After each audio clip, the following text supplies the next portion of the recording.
wa yatalaqal ilman laduni minal alimil a'lam. Di waktu ibu konsentrasi benar, bapak konsentrasi benar, penuh penghayatan dengan mengucapkan la ilaha, hidup ruhnya, hidup jiwanya, hidup kolbunya. Di waktu itu sudah tidak ada jarak antara ibu dengan pemilik semesta alam. Siapa? Allah. Maka Allah itu sendiri mendidik ibu. Wa yatalaqal ilman laduni, mengajarkan ilmu langsung, laduni dari Allah langsung. Tapi bukan wahyu. Kalau kata wahyu untuk Rasul Allah dan Nabi Allah, inspirasi aja lah, ilham aja. Kekuatan jiwa itu mesti itu benar, karena denyut jantung ibu, leruh ibu, sir ibu dalam keadaan hudurul qalbi ma'allah, hadir hati ingat Allah. Maka yang diterima oleh ibu, maka yang diterima oleh bapak mutlak itu dari hakikat dan Allah yang maha mendidik, yang maha memberi.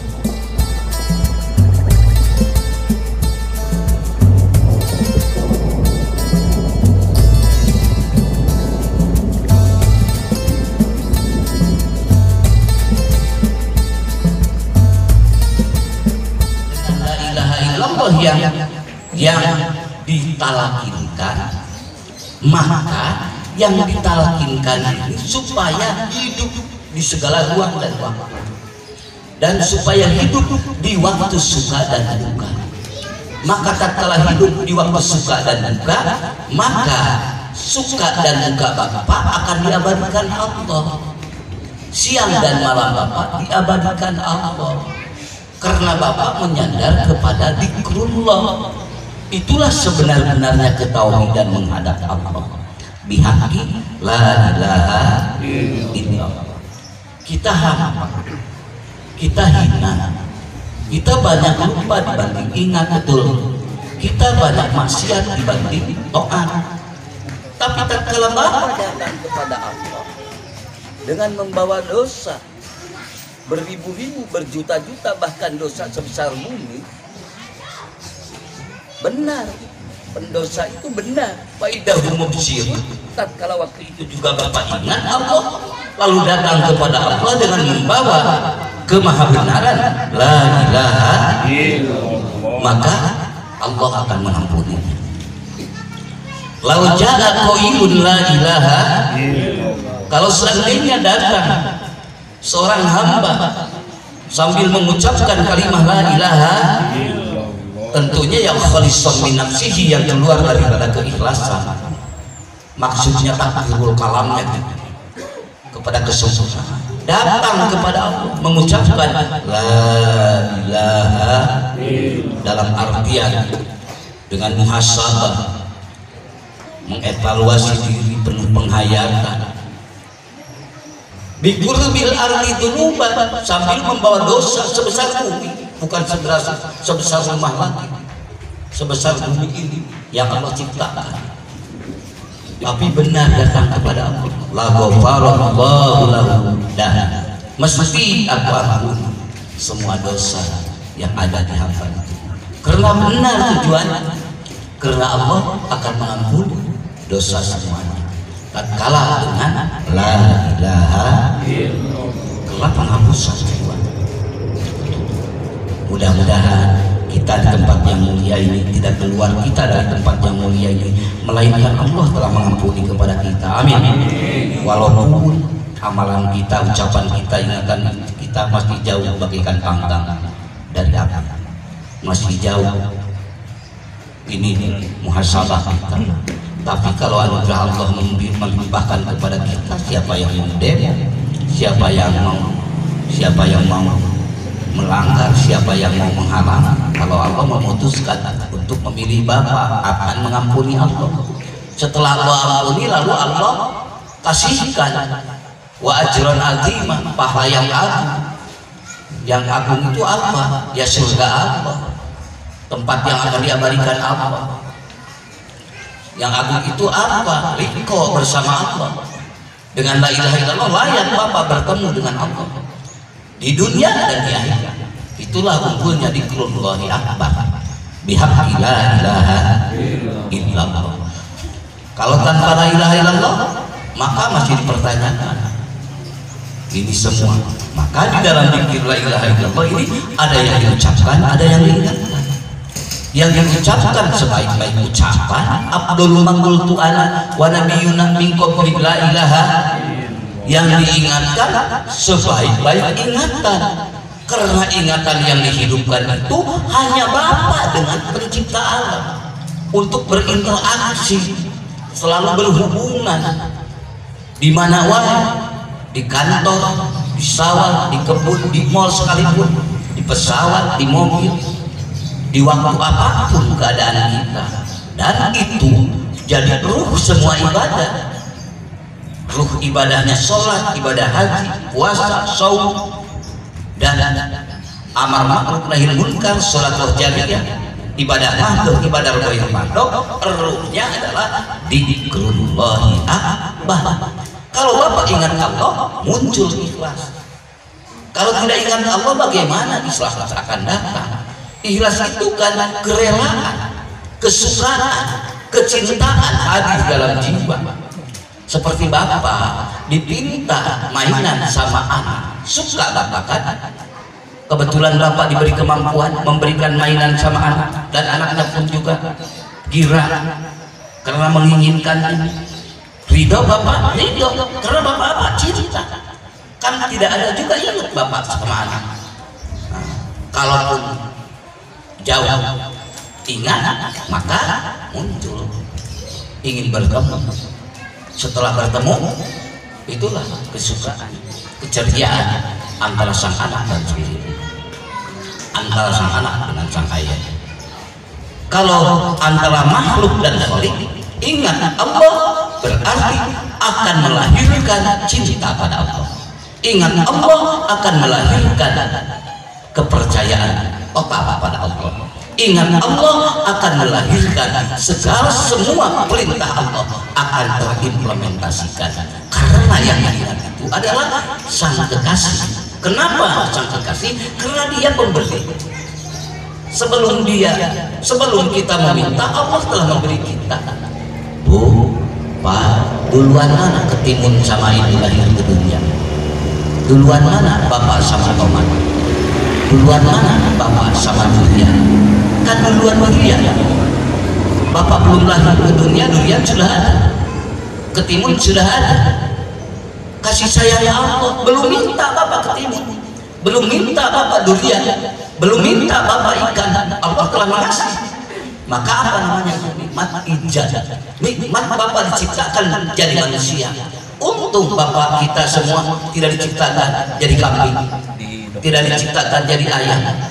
Sejelek-jelek manusia yang hadir di sini, kita ini sungguh ini terbaik. Kalau dibandingkan di kebun binatang Bandung, mesti bakal menang tetap. Betul. Jadi syukuri, jangan melihat kita kepada yang di atas kita, lihat makhluk-makhluk yang lain. Syukur.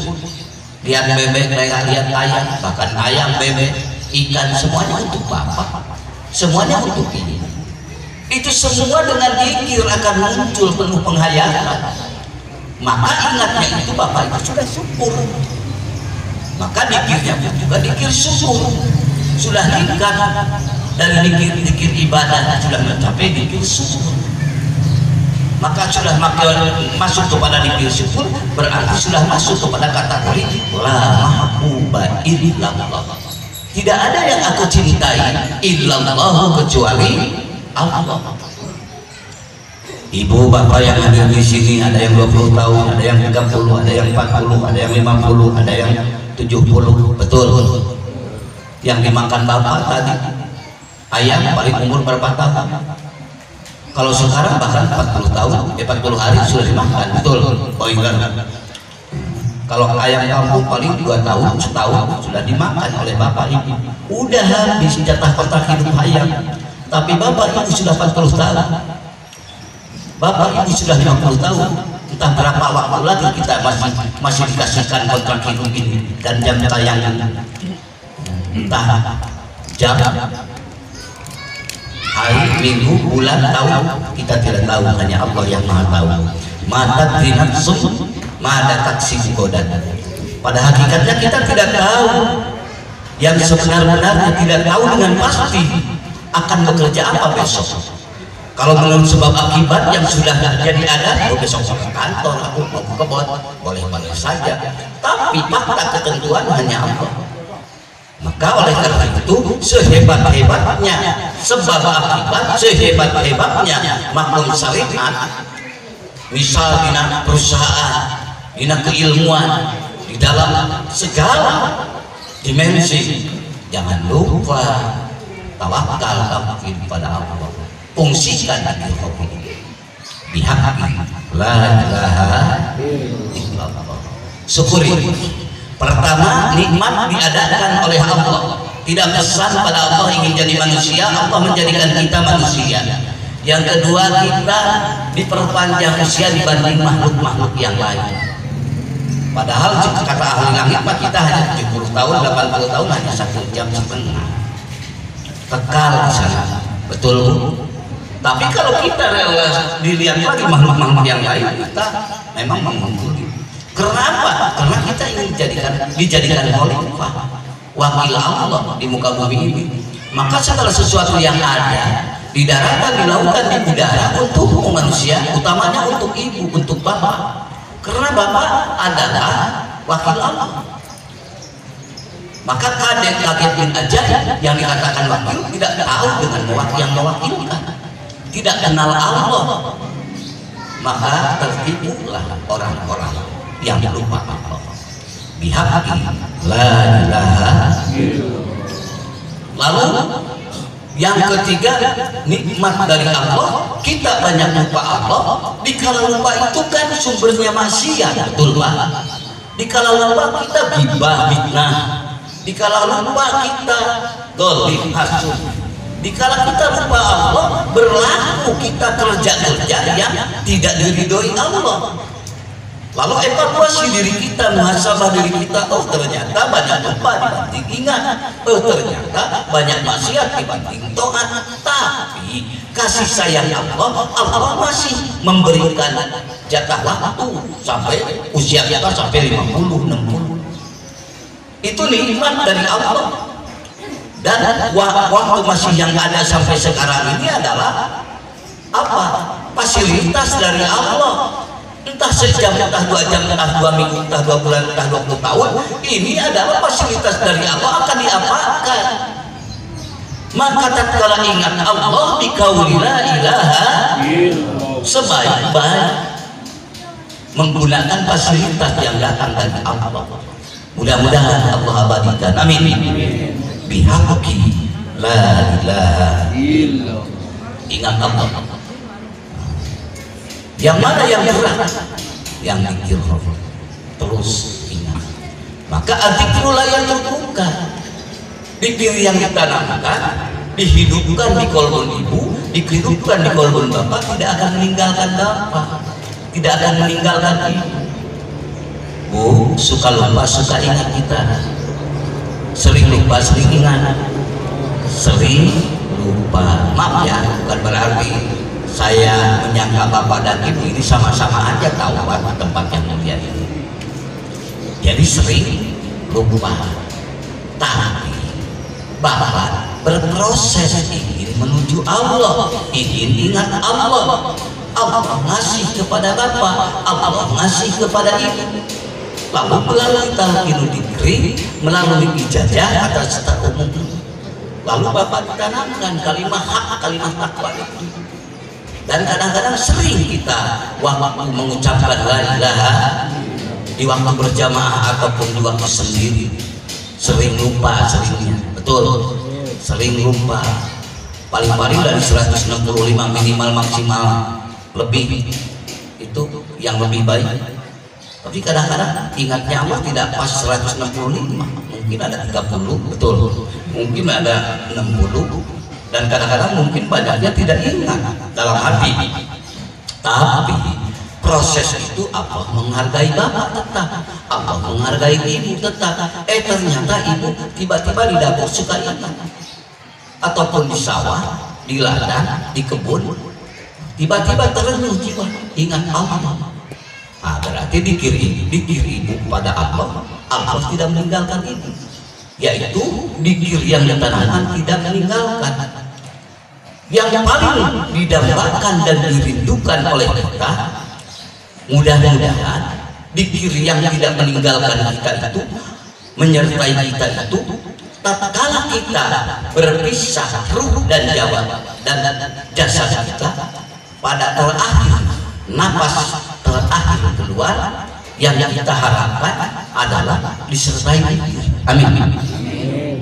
Kalau memang disertai dikir, zikrullah itu, maka husnul khotimah. Amin. Itulah keuntungannya dikir. Itu. Karena zikrullah tatkala ibu mengucapkan la ilaha, hikmatul kamilah, hikmah yang sempurna. Biha dengan mengucapkannya ibu ataupun bapak kepada ucapan la ilaha, wa yatalaqal ilman laduni minal aliyil a'la. Di waktu ibu konsentrasi benar, bapak konsentrasi benar, penuh penghayatan dengan mengucapkan la ilaha, hidup ruhnya, hidup jiwanya, hidup qalbunya. Di waktu itu sudah tidak ada jarak antara ibu dengan pemilik semesta alam. Siapa? Allah. Maka Allah itu sendiri mendidik ibu. Wa yatalaqal ilman laduni, mengajarkan ilmu langsung, laduni dari Allah langsung. Tapi bukan wahyu. Kalau kata wahyu untuk Rasul Allah dan Nabi Allah, inspirasi aja lah, ilham aja. Kekuatan jiwa itu mesti itu benar, karena denyut jantung ibu, leruh ibu, sir ibu dalam keadaan hudurul qalbi, hadir ingat apa. Maka yang diterima oleh ibu, maka yang diterima oleh bapak mutlak itu dari hakikat dan Allah yang maha mendidik, yang maha memberi, yang maha mengasih. Lalu falau alima al-kafiru bisirri la ilaha, kalau seandainya tahu orang-orang kafir kepada rahasia la ilaha, kalau seandainya tahu apa yang dikolbon ibu, apa yang dikolbon bapak, enaknya lezatnya mikir itu. Walaupun mereka memiliki intan berlian seluas pantai lautan, memiliki uang triliunan dolar, lalu Allah bukakan kepada mereka apa yang dikolbon bapak, apa yang dikolbon ibu, dibukakan dalam arti terbuka jiwa dia, lalu Allah mendudukan dalam kolbun ataupun memperlihatkan, maka mereka walaupun bertahun-tahun mereka akan suka cita menantinya.